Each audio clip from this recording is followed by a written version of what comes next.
So just starting off, so Chris, tell us a little bit about yourself. All right, so I'm Chris, obviously, KicksdeChris. Um, I am I can call myself a sneaker craftsman, and most people kind of would look at what I do and call it customizing, restoring. Um, but for me, it's just, I look at myself more of a craftsman. And whether it's repair or making shoes, um, I started this back in 2015, customizing, and I started because I had wanted to get the 2015. The guys probably remember the shattered backboards came out around sometimes between May and July, and can't remember exactly when, but I had wanted a pair, and I saw that the resale was like $700, Mm-hmm. and I figured, you know what, I'm gonna try to make my own. Um, so I at that time the Air Jordan 1 Laser was a pretty popular shoe to customize, Mm-hmm. and I took to that shoe and painted and dyed, and um, I wanted to see what the response would be like if people liked it. I ended up listing it on eBay, and the response was a little overwhelming. I ended up selling it, but Wow. that got me more commissions to do, more painted customs. A year after that, I just wanted to kind of expand myself into doing, some restoration work and resoling, sole swap, and later I learned a little bit about shoemaking from a friend, and kind of led me to where I am right now. Right. So that's a really cool story. So I guess to kind of play off of that in your own words, you kind of said you consider yourself a craftsman. What would you say? Describe what you do. What would you say that Kicks Day Chris is? Um, in my own words, I I help those turn their vision of their shoe either by building it from scratch or upgrading a shoe that they have, a retail shoe that they have. Now, right now, I'm only doing the Air Jordan 1 silhouette. It just takes time to learn another silhouette. So with someone like myself, it takes a little bit more time because I still work a part-time job. I mean, a full-time job. I'm not doing this full-time. Right. It is my goal. I want to transition to do this solely, but it comes in small steps. So Definitely. So yeah. you kind of mentioned that you started in 2015. Is that like would you describe like you started straight out, doing it with shoes, or it kind of sounds like you've had a background in this before, and you just kind of applied it to shoes? Well, not so much in customizing. I mean, I've done a lot of stuff before by hand. Mm-hmm. Whether it be my own car repair or Right. fixing some plumbing around a house.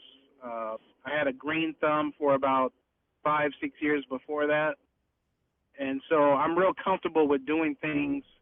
Again, maybe just doing a little bit of research on my own and just going for it. Oh, okay.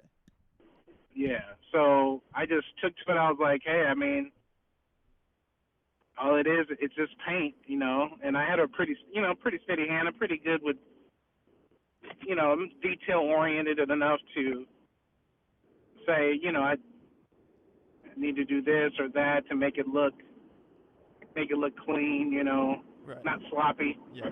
So So, yeah, it was a easy transition to go from what I was doing before into trying to customize shoes. right. So making that transition, you mentioned you did have some sort of background with some of this stuff. What resources exactly, do you kind of use to make your operation work? What are some of the things that you got to use that you got to have to make this kind of all flow together smoothly? What kind of resources? And Well, like, and people like, for did one you are learn? Like, how did you figure out how to do what you do now? Because, I mean, I'm sure not a lot of people do this, but did you Yeah. look after some people that did do it and try and model some things after them, or kind of how did that all come together? Well, there's different parts of that, but let me just see. To focus more on the shoemaking, um, when I was customizing and still doing, mostly restorations, um, a friend of mine by the name of Aaron had reached out. He had saw we had met on Instagram, and he gave me some good accolades and, uh, you know, some good props on some of the work I was doing. And he was talking to me about how he was taking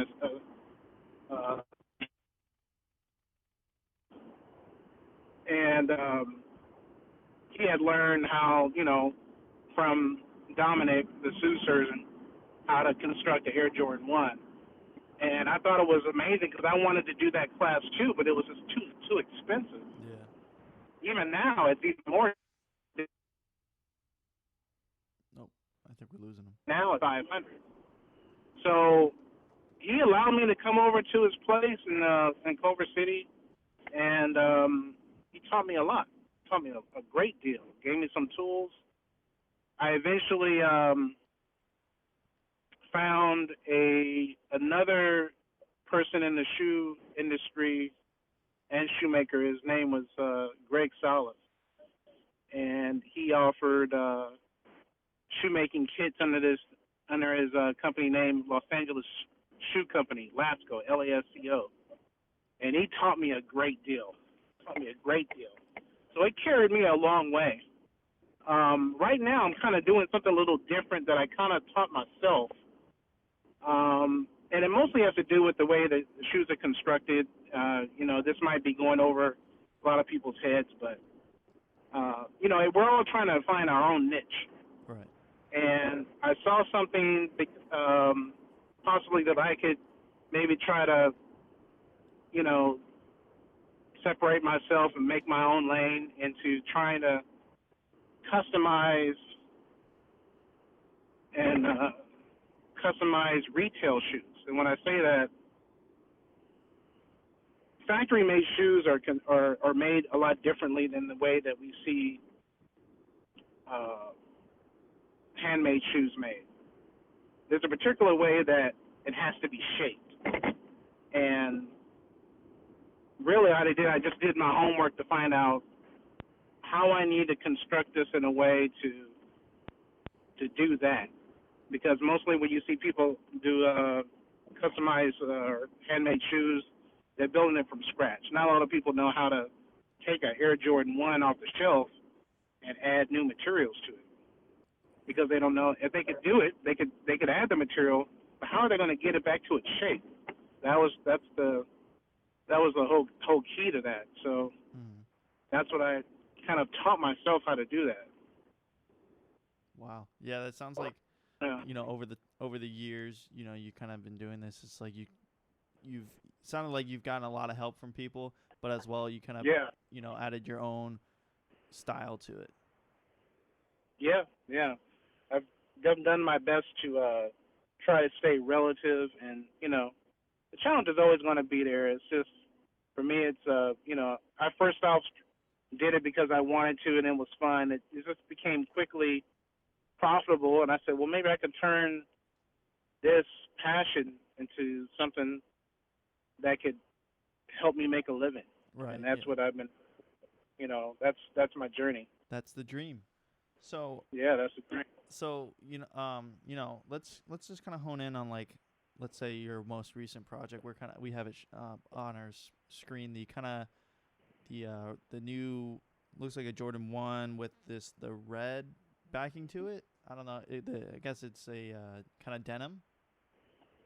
Yeah. It starts back. There's 6 posts about that. Yeah. Super. Yeah, starts back. Yeah. Super. Oh, dope. thank you. Well. Yeah, it looks awesome. I just wanted to know, like, what was your thought process behind, let's just say this project, but you can be general in just like any of your projects? Like, what do you as soon as you start, do you just get an idea and then you just dive in, or how does it work? For that, I have to give credit to Malcolm Garrett. He is the idea behind this concept.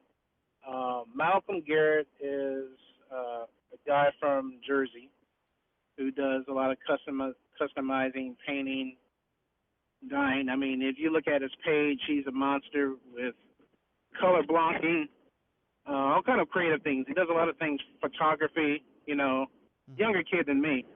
But he came to me with the idea of making a Levi-themed Jordan 1. I think he had approached one of my other good friends in the trade, Hoop Fresh. But Hoop Fresh is a little busy with its own projects. And like I said, there's not a lot of people that know how to do this to a retail shoe. Because if anybody can build a shoe, but to build a shoe would be, the price would really carry a heavy price tag. Right. But I was able to help him do this to a retail shoe. So we used the bloodline and, just throwing some ideas back and forth. It wasn't really hard. A few little snags, but we figured it out. Came together really good, He had the idea of using the denim on the heel and the wing collar, and using that really famous back patch that all the other jean companies copied. Right. That back patch behind the belt on the wing logo, and putting that little red tag, same placement, something to emulate the Union. Right. Carry on kind of a look of the Union with the tags, but I think it really came together really nice. I'm really proud of it. I'm just so happy that I could. Yeah, I'm just really so happy that I could take what he envisioned and put it in and really do it right. Mm-hmm.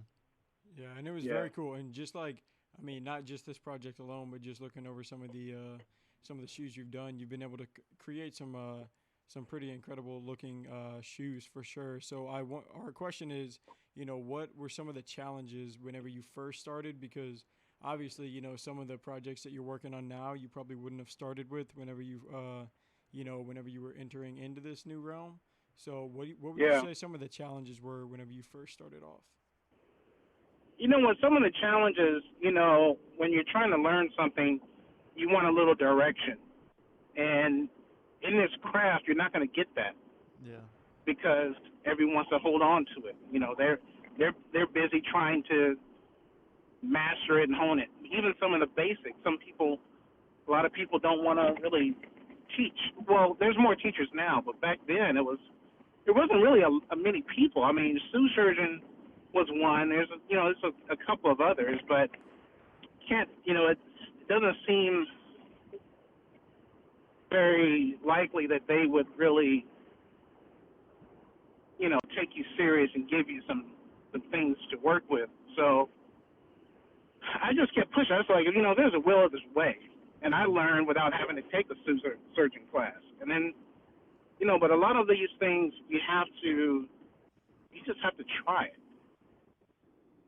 You just have to try. You can't expect to find the answers all the time from people on Instagram. If you want to learn something, do it. But one of the things that I found that I've become really good at is reverse engineering something or back engineering it. People say that in engineering, but in the engineering field, but I get a lot of questions, how do you do this? How do you do that with this Jordan 1? The answer is right there in the shoe. Right. You have to be keen enough to look at the detail and know what tools to use and do it by hand. To just undo and that's what one thing did, Yeah, just do what they already did because the answer is right there. You just have to look at it real closely enough and know what to do. Some of the basics go a long, long way. Once you learn some of the basics, it carries you a long, long way.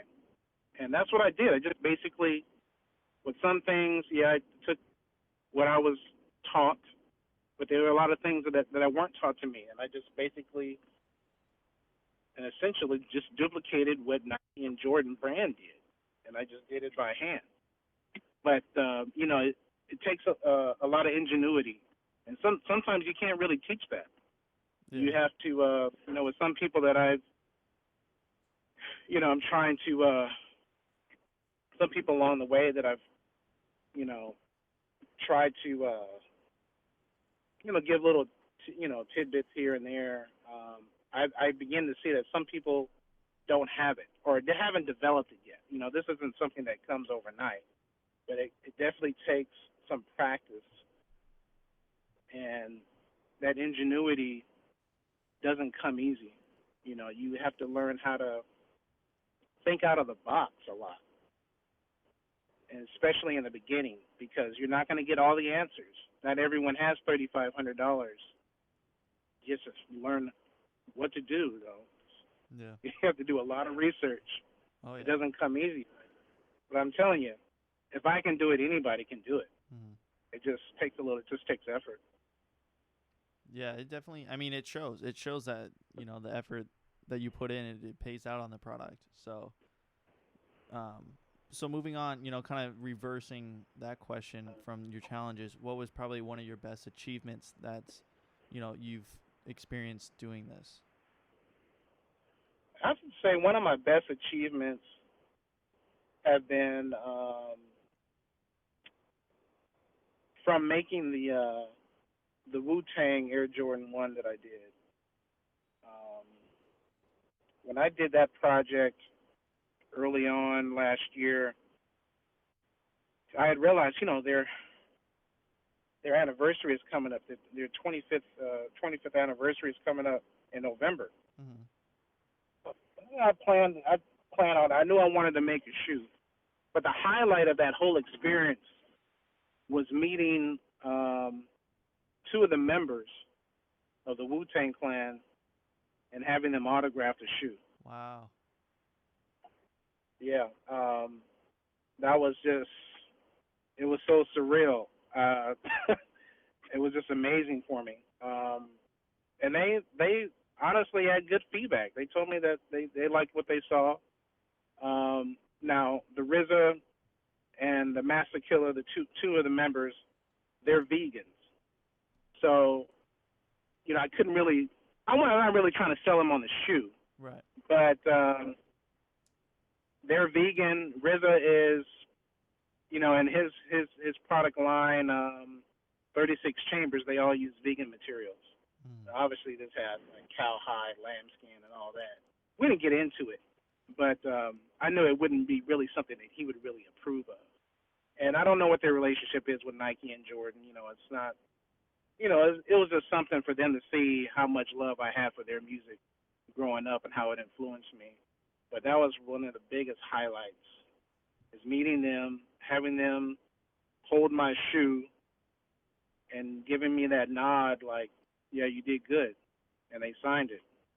Yeah, that is super cool. Yeah, that's definitely like a priceless item. You're not gonna put that up on eBay anytime soon. Oh no, I'm never gonna let that shoe. Never gonna let that one go. Yeah, some of them, hit too close to home. So you gotta, there's not a price tag for everything. Yeah. So, how long does it normally? How long would you say that it normally takes you to customize your shoes? I'm sure they don't all take the same distance or same amount of time, I guess. But how long would you say it normally takes you on average, I guess, to custom your shoes? Well, something like the Wu-Tang Air Jordan 1 probably took like 35 hours. Wow. Yeah, it can take a week, but it, of course, spread over a little bit of time. Sure. For someone that's been doing it, doing it more, that's been doing experience, they could probably do a pair in maybe about 20 to 25 hours. If they really have the process down. There's a lot that goes into it. A basic shoe, yeah, you could probably get it in 20 to 25 hours. But I think I spent about 40 on that. Wow. Something like this Levi shoe, I probably did about somewhere between 6 and 8 hours. No, that's not bad at all. Yeah. Yeah, it wasn't that bad at all. And I made a change to part of that, and then I was able to reduce my time. Um, I made one little adaptation to what I did for that shoe versus like some other retail shoes that I did, two others that I did before that. That kind of sped up the process a little bit, made it a little bit easier. Wow. Well, that's Yeah. good. That's that's definitely good. Always shaving some time. Can't can't Yeah. can't complain about that. So Yeah, because eventually, the time equals the price of labor. exactly. It's just, Yeah. I mean, everyone wins. They get their shoe faster, yeah. and you're not slaving away over it. So Right. Right. so there's not many out there. You kind of mentioned a few. Obviously, you have the elephant in the room. You got the shoe surgeon, and people like that. But what separates you from other people who do kind of your art, like the shoe reconstruction as well as like the customization? There's a lot of people that this craft is growing so big, and Right. there's a lot of people. I mean, there's a ton of people that are, more creative than I am. I think part of the thing, well, from what I see for myself and what I've experienced with some of the people that I've met and just talking to other people, as a craftsman, I've seen that I'm able to listen wholeheartedly to how other people are doing what they do and take it in. Learning continues as long as you're open to it. There are a lot of craftsmen out there that don't continue to listen, Mm-hmm. and they're stuck on their own technique, and they're not open to other things.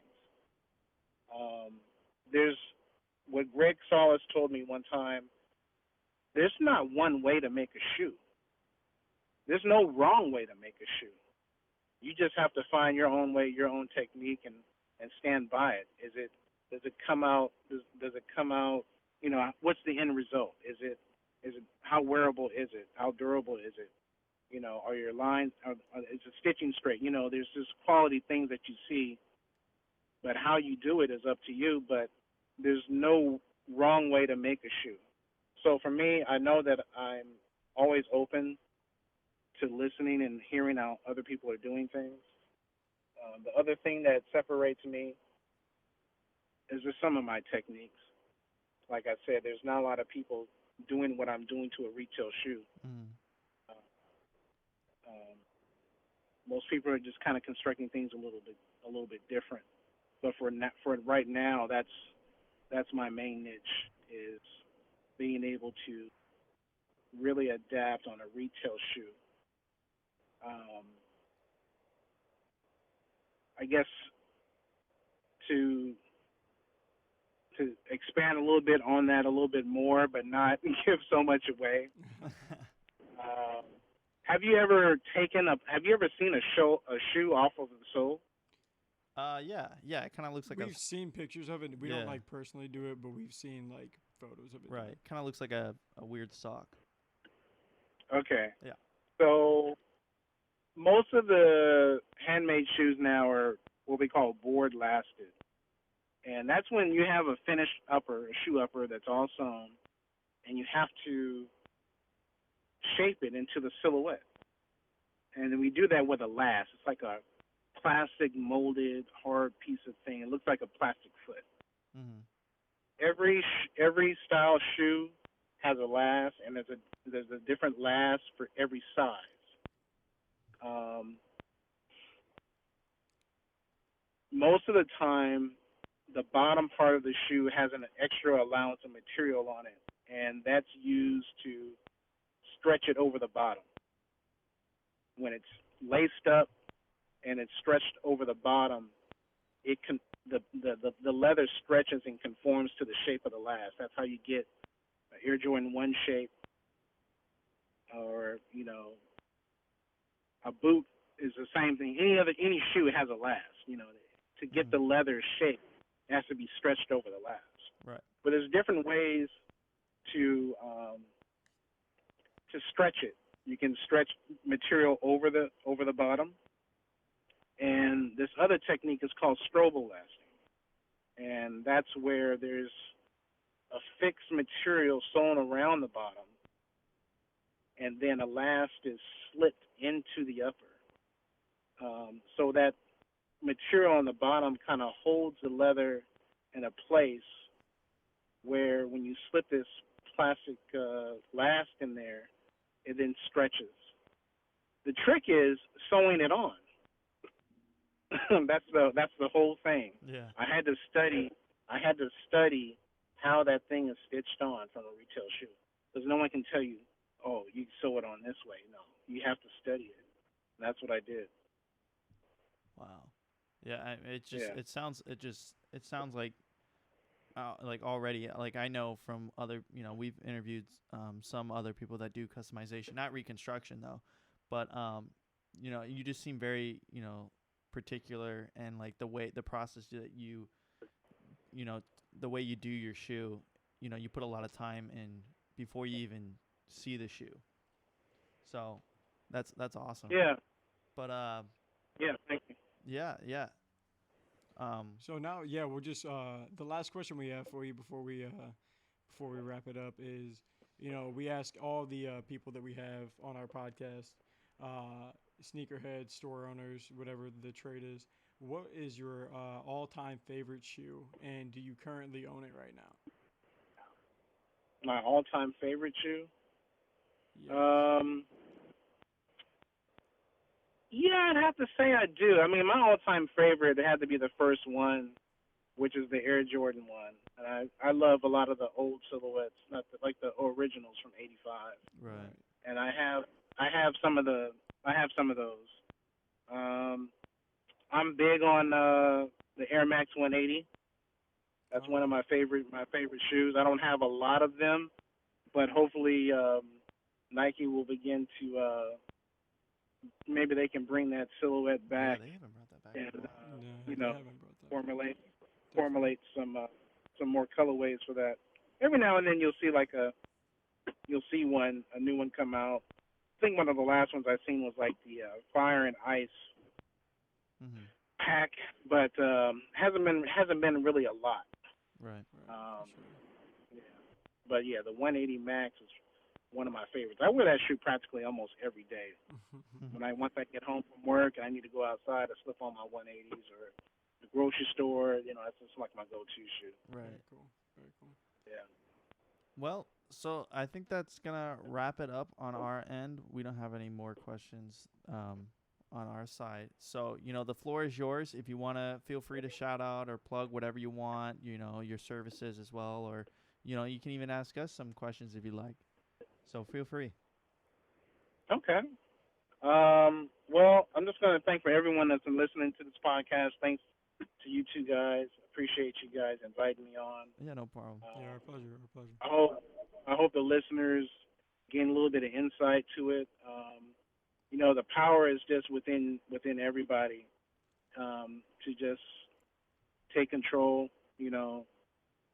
of their own direction. You're not going to learn everything from being told, and it just takes a little trial and error with a lot of things. You have to just try things, and especially in this day and age of competition and things, you're not going to get everything. Some people are willing to help, but if there's anyone that you can depend on, is depend on your own self, your own determination to get where you want to get to where you want to go. Yeah, I hope everyone, can take a look at my page, KicksdeChris, which means it means kicks from Chris. Just to clarify, because people think KicksdeChris. What is that? Okay, so kicks from Chris. It's just a little Spanish flair I added to it. Right. That's all. Yeah.